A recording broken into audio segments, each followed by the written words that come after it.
One of my biggest issues with being a wedding photographer is the security. Yep, you heard me correctly. The security. Not the lack of security, but the security is what drives me insane. You see, more often than not, my wedding photography inquiries are not for the current calendar year. Rather, most of them are for the next calendar year. In fact, my average wedding photography inquiry comes in around 15 months before the actual wedding date. Okay, so what's the big deal? Well, that means that every wedding photography inquiry I get, I'm signing myself up and guaranteeing that I will be in a particular place at a particular time on a particular date in 15 months' time. That is wild when you sit back and think about it. And to think that most wedding photographers do this week in, week out. In fact, I know some wedding photographers who know exactly where they'll be every Saturday for 2026 already. Now you might be saying, but Mike, that's amazing that you can guarantee that you'll still have work in 15 months, 18 months, 24 months time. And when I first started, I would have agreed with you. And I think it's great to have security as a wedding photographer, but that's not what this video is about. So hold with me as I explain. A couple of years ago, I really had to sit down and think about, what does me saying yes to a wedding photography inquiry in 18 months time mean?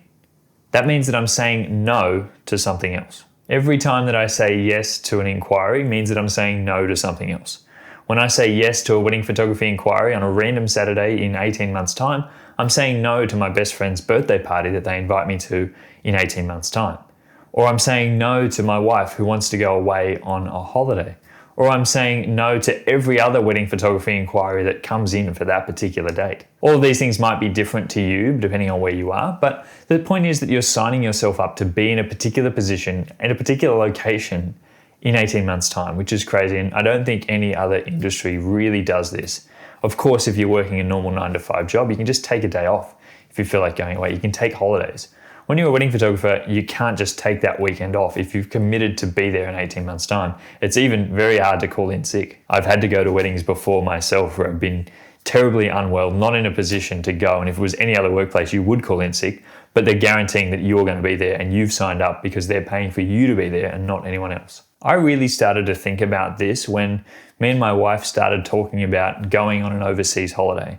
You know, as a wedding photographer, it can be very hard to plan for these sort of things, and we often have to plan them in our off season, either in the middle months, in the middle of winter when no one's getting married, or over the Christmas period when no one's getting married either. So you can only travel in those two peak periods because otherwise you don't want to turn work down. It just becomes very scary. And so I had to think about, if we wanted to go away on a longer term trip, which is what we were thinking about a couple of years ago, that I would have to turn work down. If I say yes to one particular job, that means I can't go away at all over that weekend. And so the more jobs I started taking on, the more my calendar kept getting bogged down. So I had to make a call pretty early on what I wanted to do. And so in August 2023, I made probably the hardest decision that I've ever made in my life. And if you're a wedding photographer out there, you can probably understand how hard this is.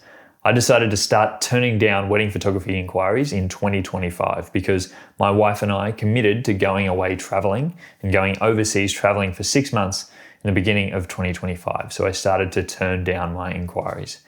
As it happened, I started to get more and more inquiries from that date onward.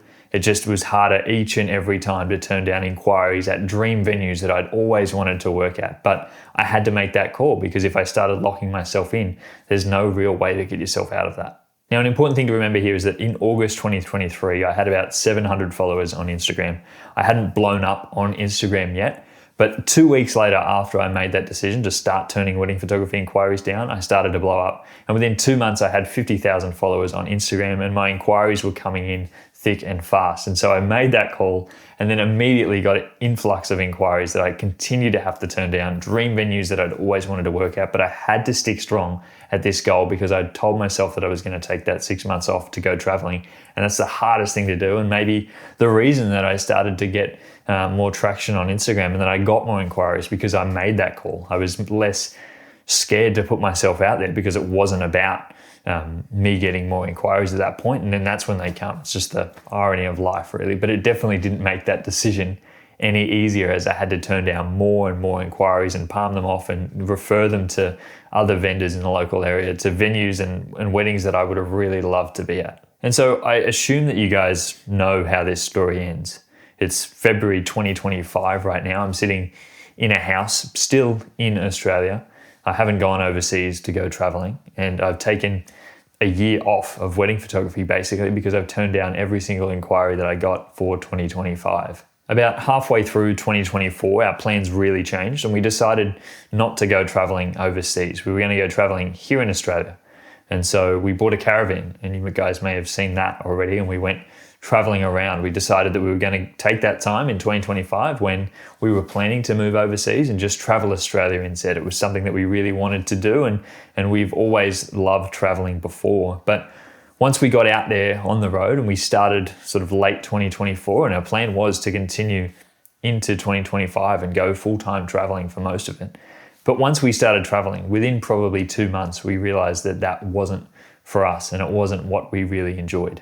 It's crazy because we have gone traveling before, we've gone camping before, we love the outdoors, we've done more road trips than any of our other friends that are our age around Australia. And so buying a caravan for us felt like the right thing to do, and we were going to throw ourselves into this travel and take a year off to really go traveling. But when we really got into it, we decided that that wasn't what we liked. And so we were met with this decision of like the realization that we'd just thrown everything away. We'd just sold all our furniture. We'd gotten rid of our house. My wife got rid of her job, and we decided to go traveling, and we'd moved out away from family, away from what we knew. And so that was a scary realization. And then for myself to think that I'd turned down photography inquiries for 2025 when it's only January and I've decided that this isn't for me. I really want to move back into a house, and that's something that I want because I value the work that I do so much, and I wasn't able to do that whilst traveling. So that was a scary, scary realization that for me, I turned down all that work and to think that I had to make that space, but now that's backfiring on me. And I'm sitting in this position thinking, what am I going to do? Like, what have I done? Have I thrown everything that I possibly could have away? And in that moment, I think that there was this strange contradiction because it was also the freest that I've ever felt in my life. It was the most free that I'd been in the past 5 years. I didn't feel locked down by having to go back into wedding photography if I didn't want to. Didn't feel like I had to do anything if I didn't want to. I didn't have to go back to the town where I was from. Didn't have to move back to near friends. I could move across the country if I wanted to.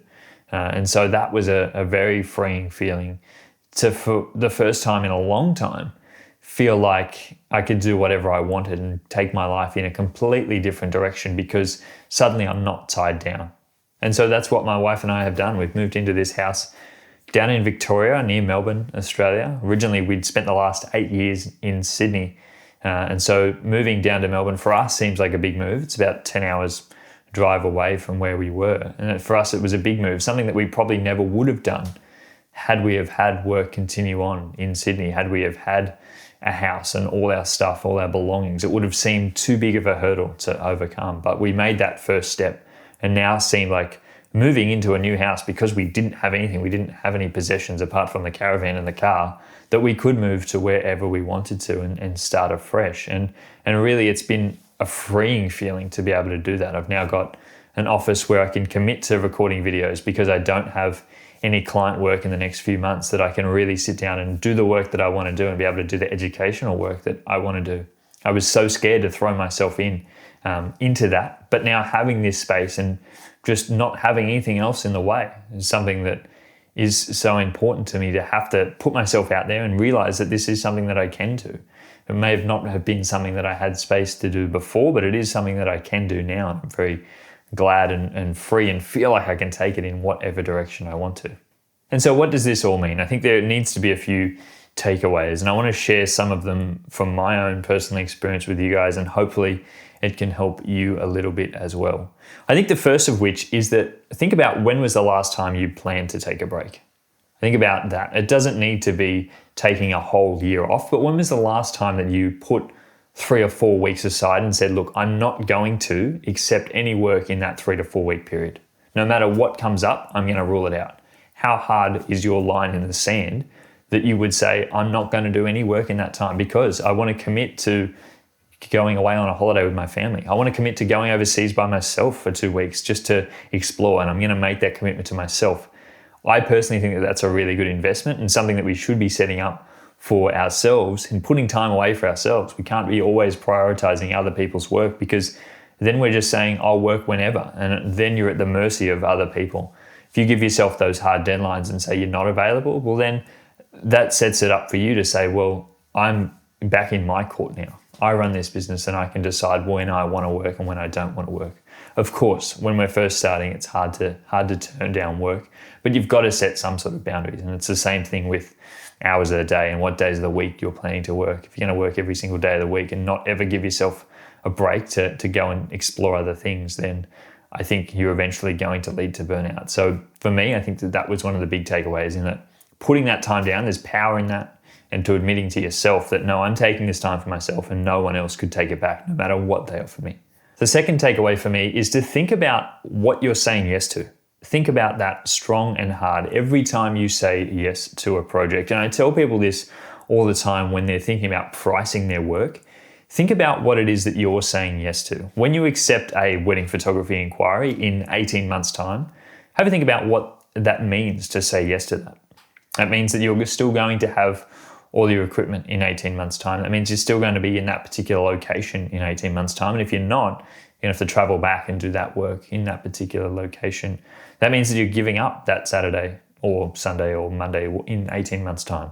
That means that if another project comes up, if a photography workshop overseas comes up that you really wanted to go to, you can't because you've signed yourself up for that. So what's the price of that? For you, seriously, think about what's the price of me giving up that Saturday in 2 years' time. Now, in isolation, one Saturday isn't everything. But if you're giving up 52 Saturdays across a year, have a think about that. Think about what that means, that you're never going to be able to do anything on a particular Saturday ever again. Well, what's the price of that? How much is that worth? How much could I buy your time for to get you for every Saturday for the next year? There's a price on that, and everyone's got a different price of what they're comfortable to do. But I like to think about that, and every time that I do get an inquiry, I think about when I sign someone up 2 years in advance, I'm now turning down every single other person that may want that weekend in spring, because that's the perfect time of year to get married in my area. And so I'm going to turn down everyone else who wanted it. What's that worth? What's the price on that? Think about that. And I think that will really help you when it comes to pricing your work. Sometimes, of course, you'll outprice people and they'll go away, but you'll be stronger knowing that you've set a harder price of yourself and you know what you're worth and you know what your time's worth. And people value that way more than you undercutting just because you think that you need the work. And finally, the last lesson for me is don't be scared to take risks.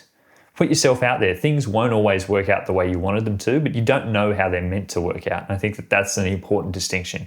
You may have an idea in your head of what you think that you should be and where you should be in 2 years' time. But if you don't just go with what happens and roll with the punches, you're never going to be in a position to actually try new things. For me, if I kept going down wedding photography and kept just booking myself out every Saturday for the next 3 years, I'd never have my head up to look where I'm actually going to. So important to look up, reevaluate, take a bit of time, go and try other things, go out there in the world, explore and meet other people, talk to other people, because you can only be where you are. And if your head is stuck down in one particular thing, of course, you're going to continue to do that. But you may miss so many other opportunities that fly by as you've got your head down working on something. So don't be scared to take that risk. Take that couple of weeks off. Take that bit of a change. Go and do something else. Try a new project. Go and work on a personal project that you don't know where that could lead. You may find that you actually really enjoy that. You might be a wedding photographer and said, I've always wanted to go out and shoot a video. And you go and try video one time, you think that was really cool. Explore it more. Don't be scared to take that risk and go into it more, because you don't know where that could lead. Don't close yourself down to a bunch of different offerings. And I know it's easier said than done. But I think for me, and the thing that's always worked for me, is just try things and put myself out there and be willing to try new things, because it does come full circle. I know that I could easily go back into wedding photography tomorrow and start offering and go back and build up the same way that I first started. And I'm very thankful that I've got an audience now that I possibly could. But for you as well, if you built your business up to be where it is, the position where it is right now, if you took 6 months off, you could definitely get back to where you are now. But you'll never be at this age, at this stage in your life ever again. So committing the next 4 or 5 years away because you wanted to sign up every Saturday to not ever spend it with anyone else, have a think about that. Think about what that costs. And I think that you'll be more open to taking those risks and taking that time for yourself and reevaluating. And you could come back 100% better than where you are right now because you're just working and burning yourself out. So that's my conclusion in this video. Yes, I have moved. Yes, I'm in a new house. Yes, there's more videos coming. Yes, I'm enjoying making this type of content, and I want to actually make more educational content on YouTube. It's been something that I've been wanting to do for so long. I get asked about it all the time, and it is coming, I promise. I just wanted to sit down and give a bit of an introduction about what's happening in my life, a little bit as a bit of an entry to my diary as well, a bit of a recount of what's happened in my life, so I can look back and this in 12 months' time and see where I've gotten to. So I hope you guys enjoyed this video, and I will talk to you all again soon.